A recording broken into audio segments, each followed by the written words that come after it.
بسم اللہ الرحمن الرحیم۔ اس معاشرے میں اگر عورت شوہر کا دل جیت لے تو پہلا الزام جادو کرانے کا لگاتا ہے۔ گرل فرینڈ ایک ایسی ضرورت کا نام ہے جس سے جسم کی آگ ٹھنڈی ہوتی ہے، نہ کہ کسی ناقص چیز کی طرح پھینک دیا جائے۔ جس کتاب میں عورت کو پردے کا حکم ہوا ہے، اس کتاب میں مرد کو نگاہیں جھکانے رکھنے کا بھی علم ہے۔ ہم اس معاشرے میں رہتے ہیں جہاں مرد زنا کر کے بھی پاک رہتے ہیں اور عورت ذات کسی سی بات بھی کر لے تو بد کردار ہو جاتی ہے۔ عورت کی صرف ایک چیز ہی مرد کو دماغ پر مسلسل طور پر حاوی رہتی ہے اور وہ ہے عورت کا جسم۔ سر پر دوپٹہ رکھنے سے عورت اللہ تعالیٰ کی سائے میں رہتی ہے۔ اپنے آنکھوں کو سنبھال کر کے رکھے ابن آدم، گھر سے نکلی ہوئی ہر مجبور بیٹی بے حیا نہیں ہوتی۔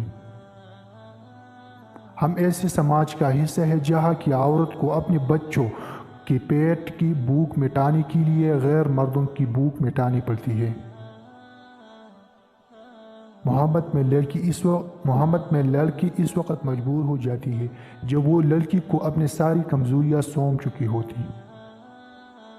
چادر کے اندر ایک عورت ہی نجات نہیں بلکہ ایک ملت کی نجات ہے، کیونکہ بے پردہ عورت پوری ملت کو گمراہ کر دیتی ہے۔